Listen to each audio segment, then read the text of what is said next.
Mbote bana Afrika, mbote bana Congo, mbote bana Kinshasa. Tozali na esengo ya ko présenter émission oyo. Émission to solo na bosolo. Na émission na biso to betaka mingi mambi matali politique. To bela rapé sport, culture ya mboka na biso makambo ya ndenge na ndenge. Émission à lelo to kolobela mingi makambo oyo etali sortie ya gouvernement oyo mokonza mboka auti ko publier na ordonnance présidentielle oyo bazali ko benga mingi gouvernement soumis na deux. Na émission ya mokona lelo nazali nga mon côté nazali avec invité na biso ya mokona mokolo oyo to solo aranaye makambo ndenge na ndenge ingénieur Parfait Nzundu abinga makiye mon côté to binga isinga kipe camarade Kevin Kuzul Katako yepa zaki invité na biso kasi azwaki mon kokoso ya ko se présenter. Na kosenga na bino bo liker, bo commenter, bo s'abonner na chaîne pe bo partager émission na biso.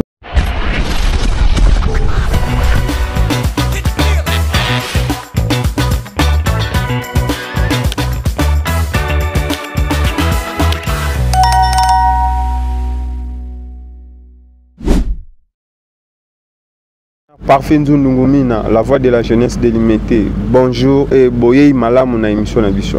Pour des journalistes. Tomoni gouvernement ya sika ebimi oyo ebengami na kombo ya gouvernement soumis na deux. Pokoloba nini pona yango? Ngi ndeko journaliste pona question ezali vraiment question ya mutu ya malamu pona ko soutenir kaka vision ya mokonzi ya mboka Félix Antoine Tshisekedi Tshilombo Faci Beton oyo na confiance na ye na ba ministre nyonso na gouvernement oyo misi ya soumis na deux. Ezali chapeauté par madame la première ministre donc pour l'avancement toujours de notre pays et puis pour toute la République démocratique du Congo et pourquoi pas pour notre nation meilleure. Le gouvernement yango eko apporter changement na RDC. Si mingi ndeko journaliste na koyebisa yo pona ko simbisa yo boye pona gouvernement ya soumis na deux ezali vraiment gouvernement oyo apporté changement positif na mboka na biso la République démocratique du Congo oyo ezali chapeauté par Félix Antoine Tshisekedi Tshilombo. Gouvernement yango ba nommé combien de ministères au ebimi wana? Na gouvernement ya soumis na deux tomonaki na mboka na biso ezalaki na oyo utoleka bazalaki 54 personnes. Mais ce que tout le monde Faci Beton la politique nae a outil un peu pour améliorer et puis pour diminuer le nombre de ministres qui na 53 ministres au bazali nommés dans le gouvernement soumis à des. Mais na kati ya gouvernement wana oyo outil ko bimasiko. Est-ce que ezali na ba ministre mususu oyo ba salaki na gouvernement oyo l'équipe bazongi lisusu na ba poste na bango? Lise omoni balobaka soki mutu osa musani malamu ezali vraiment inutile ko changer ba poste et puis ezali vraiment important te akolongola ye pona kotia mutu oyo akoya na ba idée oyo ezali accompagner te na oyo azalaki liboso.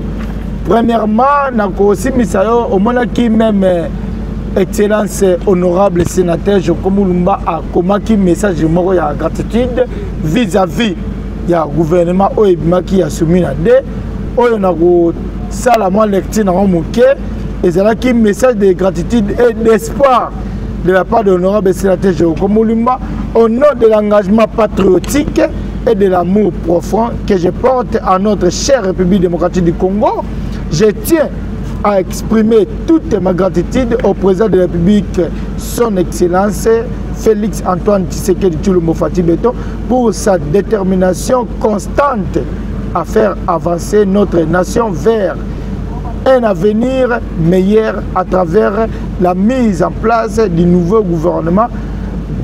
Et puis, c'est une nouvelle ère d'espoir et de rassemblement et de responsabilité à toutes les personnalités nommées. Et vous adressez mes sincères félicitations, que votre mandat soit guidé par l'essence du devoir d'intégrité et l'amour de la patrie.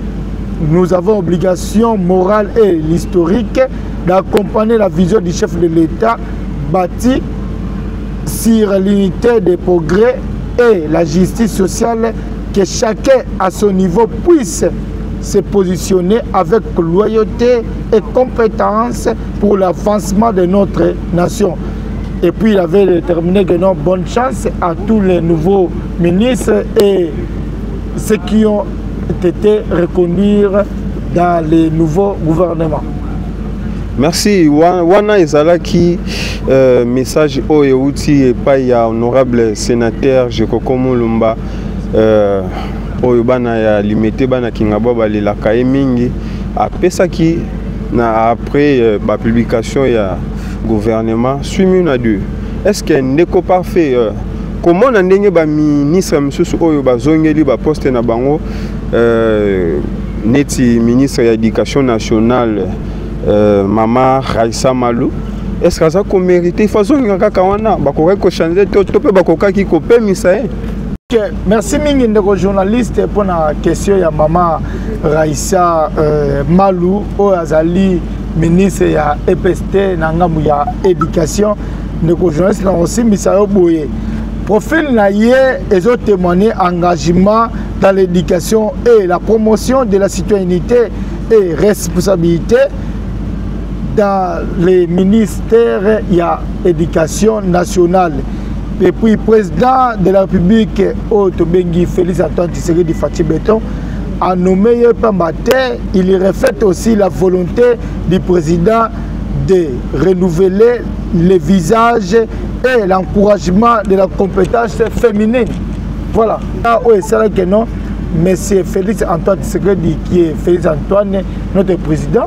Au ministère de l'Éducation, toujours pour l'avancement de notre pays. Alors, à part hier, tout le monde est sous ministre de la fonction publique, Jean-Pierre Liaou, a zongi les sous. Est-ce que il peut avoir mérité à zonga ou bien c'est un qui va permettre ça non? Topendeni. Des journalistes pour son excellence ministre de la fonction publique, ben c'est Jean-Pierre Liaou. Omoni balobaka ma réforme oye amemaki na kati ya fonction publique et puis c'est une priorité présidentielle. Si cette personne a été choisie, c'est certainement en raison de sa capacité à mener cette réforme dans la vision de l'État moderne que souhaite le président. Donc il accompagne toujours la vision positive de son excellence Félix Antoine Tshisekedi Fachi-Beton pour l'avancement de notre pays. Donc pourquoi pas Matika Ewana pour accompagner toujours jusqu'à la fin pour le changement toujours de notre pays. Alors, yebisa biso, kozonga ya Jean-Pierre Bemba ou azali bongo ministre ya transport et kosa et senga makaka ifazonga ou bien bakokaki kozongisa na défense c'était pour batu bayebi que Jean-Pierre Bemba azapena mutu moko ya puissance ko simba pe défense wana pe akoki komema changement na makambo etali betumba na este sécurité na mboka mais bazongisi lisusu na transport okoloba nini mpona yango mingi ndeko journaliste mpona reconduction ya ministre ya transport Jean-Pierre Bemba Gombo omoni chef de l'État azongisi place wana ezali mpona confiance et puis mpona continuité na oya salaki bien que ezalaki vraiment parfaite mais ndenge bazongisi wana akomeka un peu ko améliorer mpona avancement ya mboka na biso et pourquoi pas mpona oyo etali makambo ya transport vu que bazongisi na place wana akoluka améliorer mpona toujours récite la vision du chef de l'État Félix Antoine Tshisekedi. Est-ce que bazongisi était pour peut-être un projet monsieur ou qui a continué pour à mécanisme sous continuer na mandat oyo? Merci mingi ndeko journaliste ezali bongote ndenge o lobeli retour na ye ezo permettre une continuité politique. Pourquoi pas des déploiements pour assurer la vision du chef de l'État Félix Antoine Tshisekedi pour la réussite toujours de notre pays. Ndeko parfait Nzundu, tomoni lisusu Excellence Didier Bidimbo o azali bongo ministre ya sport azonge lisusu ebonga na ye. Est-ce que ezali pona a travailler ki malamu to pe ezali bazongisi lisusu pona ameka lisusu ko bongisa na place o a travailler ki malamu te? Ndeko journaliste pour la question de son excellence Didier Bidimbo, son retour montre que le président mise sur la stabilité et l'efficacité dans ce secteur stratégique pour l'avancement toujours de notre pays, la République démocratique du Congo. Contrat signé et pas il y a ministre ya sport excellence Didier Bidimbo oyo ba signé RDC na Barcelone. Yango likambo wana ezali kolobama epai ba kongomani ba misusu bazali contre yango ba misusu bazali po yango. Est-ce que contrat wana ekoki komema avancement na sport congolais? Merci mingi ndeko journaliste nako loba vraiment pour la intervention ya contrat wana. Ce partenariat, c'est une vraiment opportunité pour rehausser l'image de la République démocratique du Congo sur la scène internationale. Il peut aussi renforcer la diplomatie sportive et pourquoi pas à retirer des investissements si bien gérés dans le temps qu'il faut. Parce que au monde a joué à Bisso, tout ça pour ça que non, bah que vraiment musique, bazana talent vraiment kasi. Pourquoi pas diplomatie wana emeka pe ko tombola baso ba kene likolo na wa niveau ya Europe précisément na kati ya Espagne na ville ya Barcelona. Alors ndeko parfait Nzundu tokita mwa muke na ministère au Italie aménagement du territoire biso nyonso toyebaki ke excellence Guy Lwando abundaki pe azali grand combattant politicien moko ya monene mais kokamwa na gouvernement oyo euti ko bima soumino 2 ba changer ye ba longolier pona ko ba remplacer ndeko Jean-Lucien Boussa. Est-ce que ministre oyo akoti sika na aménagement du territoire a ko apporter changement na ministère wana? Merci mingi ndeko journaliste pour la question wana ya ministère ya aménagement du territoire oyo ezaki dirigé et pas à mettre Guy Lwando Mboyo, l'homme du peuple, et puis le loba Pessi et pas à son excellence Jean-Lucien Boussa. Donc, nous avons aussi mis ça de journaliste. Ministère Wana est vraiment ministère moko est purement stratégique. Oyebi Jean-Lucien Boussa azali ministère moko vraiment expérimenté. Et puis place Wana est aussi un mingi ministre Oyo azali mon expérience belé pour le fonctionnement, pour l'avancement, il y a ministère wana et pourquoi pas Jean-Lucien Boussa Negazawana, il faut accompagner toujours au bien, améliorer Oyo nyonso maître Guy Lwando atikaki na kata gouvernement wana na sens positive pour la réussite toujours de la vision du chef de l'État Félix Antoine Tshisekedi Tshilombo qui est Fati Béton. Ndeko parfait Nzundungumi na la voix de la jeunesse. Tomoni na gouvernement Soumina D ba changer excellence Guy Lwando Mboyo ministère ba nommé na ministère ba nommé comme ministre des relations avec le parlement. Pour le bani ni ponango.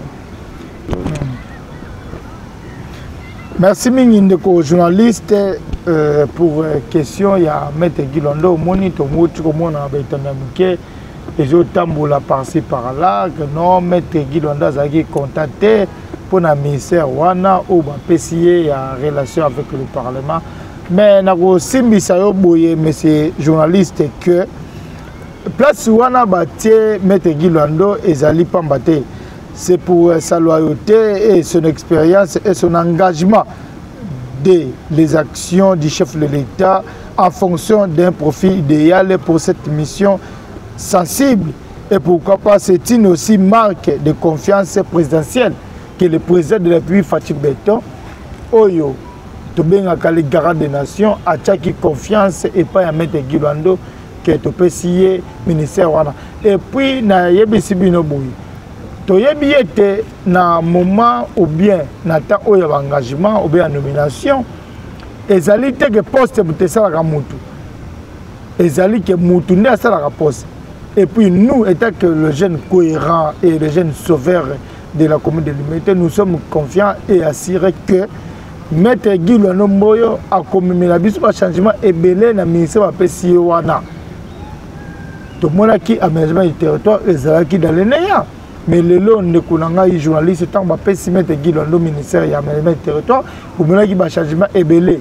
Et pourquoi pas tant que ministère Oyokutu et Limo qui va ça va repêcher et pas dans la zone va repêcher mais mutu on va repêcher quand tu bien que non yé mutu à ça la comme belé na repêche exemple moko ya moké ce qu'on a dit bien à Chan il y a 2009 Chan wana biso la République démocratique du Congo de qui coupe wana ezagi pourquoi parce que tobima qui ba meilleur perdant ba oh ba écoute ba pour belé ba les gars qui biso ba repêcher qui biso te meilleur perdant mais de connaître aux qui coupe.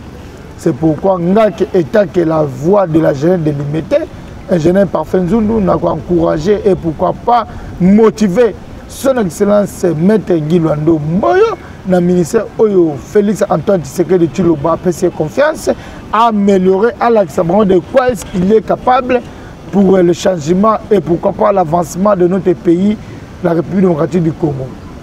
Un déco parfait.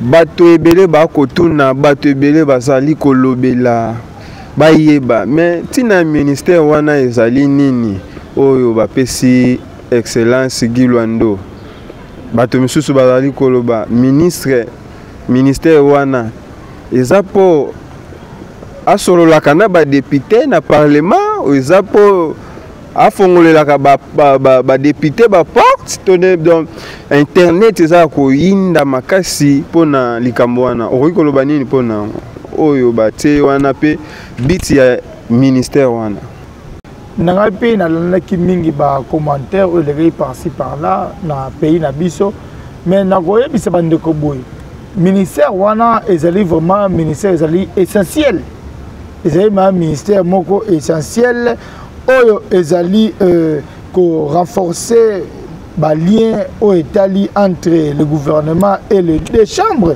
Guy Luando c'est un homme de dialogue.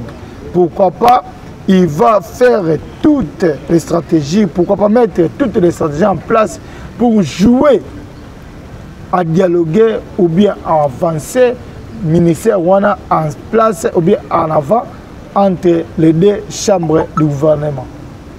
Ndeko parfait autre koloba ezali ministère moko essentiel donc yango na aménagement du territoire ezali ko peser ndenge moko te ou bien excellence Guy Luando azali vraiment na sengo na yango te po to monaki ba vidéo na internet na réseaux sociaux ezali ko tambola on dirait c'est ça qui était voilà. Si mingi de journalistes na ko loba boye place wana omoni batu oyo bazo sala ba commentaire na ba réseaux sociaux ba yebi nde utilisation ya ministère wana te ministère wana ezali ministère moko oyo ngai na za na confiance ya Maître Guy Luando Mboyo oyo azali maître a kotia ba dialogue ou bien pourquoi pas ba stratégie en place pour un avancement toujours ya ministère wana et puis il va jouer un rôle. Ce rôle va jouer, c'est comme un stabilisateur entre les deux chambres. Donc il va stabiliser des problèmes entre les chambres hautes, pourquoi avec les chambres basses. Alors, différence c'est alliés entre ministère wana na aménagement. Bien sûr que oui, à l'aménagement du territoire, tous années pour ça il y a des hommes qui sont trop spermatés comme son excellence Jean-Lucien Mboussa ou va remplacer wana mais Guy Luando Mboyo a une expérience moko oyo ezali te que non il faut place ne salarié yene mu ça la place et alors toujours na sima ya vision ya chef de l'état Félix Antoine Tshisekedi oyo ezali Fati Beton après si confiance donc à répondre toujours positivement pour l'avancement ya ministère wana pour le changement ya mboka na biso. Moni ndeko Adolphe Muzito oyo azalaki bongo premier ministre na époque ya président Joseph Kabila lelo na gouvernement soumis na deux ba nommé ministre ya budget. Est-ce que a combien changement na ministère wana pe na kati ya mboka na biso? Si mingi ndeko journaliste pour la nomination oyo Italie ya ministre ya budget Adolphe Muzito na webisa boye ce qui a qui nommé ce serait vraiment une ouverture importante, pourquoi pas vers des figures des anciennes oppositions, mais cela reste une question speculative pour un changement ya mboka na biso.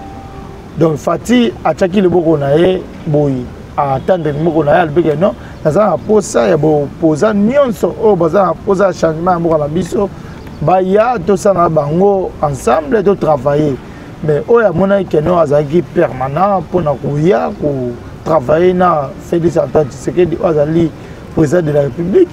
To mona ki bande ko na biso ebele zaka ka ye moko te bande ko ebele bazali nommé o ba wuti na opposition. Donc ils ont toujours pour l'avancement il y a Mokanabiso République démocratique du Congo. Alors ndeko parfait nzundu tomona ki biso nyonso mokili mobimba ndenge le président de la République son excellence Félix Antoine Tshisekedi Tshilombo mbaki bandeko ya opposition mosusu tomona ki bongo le président Martin Fayulu ndenge tomona ki le président Martin Fayulu ndenge akitaki na équipe na mobimba bayaki wana mais ba congolais pe mokili mobimba tokanisaki ke kobima ya gouvernement oyo président Fayulu akozwa poste ou bien ba membre na EP bakozwa poste na kati ya gouvernement sibitima gouvernement ebimi mais tomoni ata moto moko te ekoki kozala nini pona likambo wana ba beti bango 12 ou bien ba yokani te mais kana nous expliquer bandeko oyo bazali kolanda biso ndeko journaliste pour na question wana ezali vraiment 12 te oyo outi ko loba keno ngai te Congo ba Congo ndi bazali na landi yango pe mingi son excellence Fachi Beton azali wana te pour bete ba congolais des natifs 12 yende apese ki bango liboko alobi keno na tcheli boko boya to travailler ensemble. Mais on a monique non à travailler ensemble na Félix Antoine Tshisekedi était comme président. Donc la peut-être bazana ba carte na bango o ba bombi o to benga gana carte B parce que ba y déjà na proposition na bango ya to mona ki président de la République qui est Félix Antoine Tshisekedi attendre liboko ba mais ko on y matin tous la siko que non à la prochaine réunion peut-être on dit qu'on travaille ensemble dans le président de la République pour l'avancement toujours de notre pays. Mais est-ce que absence na bango absence il y a opposition dans le gouvernement soumis à deux, est-ce que les alliés perdent pour la RDC topé pour le gouvernement? Non, les journalistes, les alliés perdent. Tout le monde a dit déjà, les alliés ont figure, les alliés vraiment emblématiques dans le gouvernement oyo entre autres le président ya nouvelle là azali une opposition bapesiye ministère ya budget donc azali na kati ya opposition et alors comment est-ce que tokolinga surtout réfléchir que non ezali babe pour na opposition ezate donc nazosimisa toujours boye ndeko journaliste son excellence président de la République Félix Antoine Tshisekedi Tshilombo Fachi Beton ataki liboko na wana ezalaki pona tout le monde oya lingi changement ya peuple akoya oya lingi te akozonga na sima yango tomoni Adolphe Muzito ayaki tout pour ya président ye wana akoti na kati ya gouvernement bazo travailler et puis pourquoi pas biso etake ba jeune il faut accompagner toujours vision ya chef de l'État pour la réussite ya mboka na biso ndeko journaliste tolanda bato o bazo ba discours lokuta te tolanda bango te biso tozawana etake ba jeune to accompagner vision ya Félix Antoine Tshisekedi pour le changement et pourquoi pas pour la paix de notre pays. Mais ba Congolais bazali ko déclarer pourquoi kaka bato ba umeli na ba poste wana msusu bazali ko sala bazali ko mona changement te bazozonga kaka na ba poste wana.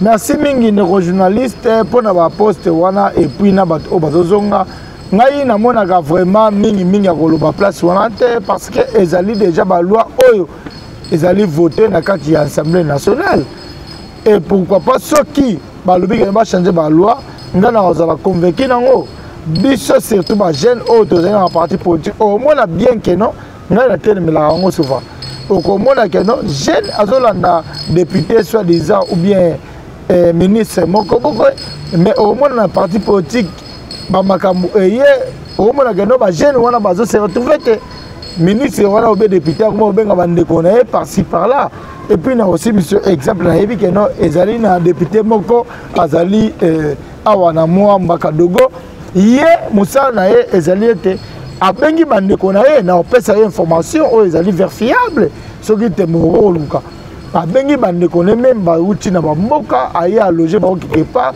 pourquoi parce que ba meka pe ko travailler na kati kingabwa na kati ya kingabwa quartier ezali na kati limité pour na ko tombola toujours comme un député na mais bosani ete bato ba travailler na ye jusqu'à présent ba se retrouver na nte yebisaka de journaliste tant ko benga bande connaît wana apesi bango ba misala et puis akokoba obligé ko tombola bango ba seti likolo ya ba natif de limité pour na ba gérer bango bato wana ba wuti ba province ba musala. Alors biso était que ba commune présidentielle aux alliés dirigés et pas ya madame Nathalie Alamba Feza la femme mille bras. C'est elle qui est la bourgmestre. Tokotika bon il faut s'impliquer dans makamwana pour un changement toujours. Il y a vision, il y a Mokonzamoko Félix Antoine Tshisekedi Tshilombo Fachi Béton. Merci beaucoup Bandeko Balandi. Tokomi kokoma na suka ya émission na biso TV Zangonga TV ezali masekite tokomi kokoma na suka ya émission na biso na osenga na bino bo s'abonner na chaîne na biso o ezali bongo ingénieur Glody Concept TV na YouTube bo partager émission pe botika ba commentaire bo liker. Alors ingénieur Parfenzu Ngumi na la voix de la jeunesse délimitée message nini okoyebisa na ba congolais o bazali kotala biso de partout dans le monde o ba misusu bazali ko imaima bazali vraiment trop sûreté que gouvernement suivi na de et ko apporter changement na mboka na biso mingi ndeko journaliste na ko simbisa oboye na ndenge olobi na conclusion nini ndeko loba pona gouvernement ya suivi na de gouvernement ya suivi na de s'inscrit dans la continuité de la vision du chef de l'État paix développement efficacité et renouvellement des élites. Et il faut juger sur les actes et à venir, car la nation se construit avec tous ceux qui croient en elle. Donc c'est pourquoi celui que non, Maman Soumino était que la première ministre, à côté de Félix Antoine Tshisekedi était, Azali toujours Nassima ya vision et chef de l'État. Et puis, na robeta c'était mingi na ba jeune surtout ndeko na ngai les métiers noirs Mbopi Apollinaire Mbopi bandeko balandi kaka ndenge na lutaki koloba TV Zangonga tokomi na suka ya émission na biso tokoki jamais kosilisa yango boye sans ko saluer la personne de honorable sénateur Chekoko Mulumba na ba soutien pe na ba conseil o pesaka biso yango nde ezali ko matisa biso malembe ti tokoma na ba vision na biso na ndenge oyo esengeli. En tout cas honorable sénateur Chekoko Mulumba, merci beaucoup papa moko ya malamu na limité pe bana kingabwa bazara toujours na sima na ye pesi merci na bosanité notre grand frère Dadi Kabongo na kati ya Fojeko Nzundungumi na la voix de la jeunesse délimitée. Message ni noko pesa pour la jeunesse ya RDC Mobimba parce que kosuka kana limité te po a lelo tolobeli makambo ya Congo o etali o ezokota la RDC Mobimba. Merci mingi ndeko journaliste message ezali vraiment ya mutuya ezali ke biso ba jeune tozali vraiment ba responsable ya lobby ya mboka oyo tozala vraiment manipulé te na obosa na te na conseil oyo ya les grands notables de limité JC Punga profiter mingi pe na koyebisa ba jeune surtout ya limité tozala vraiment na sima ba député pour na ko accompagner bango te non ba comprendre mutu te ba comprendre vision et puis tu dois comprendre vision faut y ba gano on a aussi ça va jeune tout ya RDC na ça jeune nyonso ya RDC précisément et en particulier ya limité très bien Et alors, tu comprends mutu te, tu comprends vision ya mutu. Bandeko na ngai nga na gel ko la bino. To za la wana te et nazomona ba jeune belé ba za la député moko soi-disant azo bango atamusi bango na mutuka par-ci par-là la ville et puis na suka pesi yo $10 à transport ozongi na place yo la ga eza pesi ya la raté. Azoko sa yo. Azoko sa alors et que biso ba jeune to lobi que non il faut to tellement to changer makambo wana. Député nyonso azali député ya kolanda te. Donc ma jeune batika flatterie, babo ya flatterie. Et surtout biso tokoboya batu nyonso bazo pour manipuler jeunesse ya lelo. Parce que jeunesse ya lelo ezali à venir à lobby. Comment est-ce que biso ba jeunesse ya lelo toza manipuler alors lobby à venir à lobby. Tokopesa ngai pa banane. Et puis na PCP mote et pas autorité de référence mon chef, mon autorité. L'honorable sénateur Jokoko Moulumba Sosoya Moka dit 48 heures. La réponse exacte de la politique congolaise. L'homme qui dit oui à la place qu'il faut. Et pourquoi pas au VP Georges Oazali, vice-président à Fojoko. Et puis coordonnateur Nzabeka, ingénieur. Nako Pesabino Bembote. Et sans oublier aujourd'hui, ils allaient vraiment le 10 août. C'est l'anniversaire de ma nièce, que j'aime beaucoup, Leslie Ewango, la princesse de son oncle, ingénieur Parfait Nzundu. Na PCP Bamote, moi, na grande sœur propre, Benita Nzundu. Moi aussi, le cœur de boss, Papi Ewango Mansele. Et pourquoi pas nous appeler Brian Ewango, la PCP Bamote Belé, Oezali, oncle Nabino, le Naboza Antebaché, Nyon Sagingabwa, et pourquoi pas les jeunes sauveurs de l'imité. Maman Nathalie Alamba Feza, la pression Mote. Maman bourgmestre de la commune présidentielle, la pression Mambote Belé. Et tous les conseillers municipaux de l'imité. En particulier honorable Merle Litombe. Merle Litombe. La simplicité, c'est bon. Et le président Toumina Mapangi, le président du conseil communal de l'imité. Avec son VP, honorable Alanga Massiré. Donc, pourquoi pas mettre Kevin Kouzulu ou Azali empêché de participer à une émission, mais Azali qui coincé quelque part, et on le se retrouver encore, mais ils ont tardé, même au courant de la semaine prochaine, on peut se retrouver encore pour commencer à parler encore de notre pays, la République démocratique du Congo. Moïse Mwamba, je vous salue, les jeunes patriotiques, pourquoi pas, ingénieur David Lumbi. Na Bosainte, na Mumbele, kuna yom dosimi Mumbele, avec le lobby écoleka lelo, tout ça toujours. Nous sommes tellement à la fin. Pour vous s'abonner à la chaîne Abisso, pour partager l'émission Oyo Bandeko. Pour étaler la malisusu ba Congolais, ba bénéficier na matière Oyo Utiko Bimalelo, pour liker, pour tika ba commentaire. Tokutani bongo na mikolo ezali koya. Merci.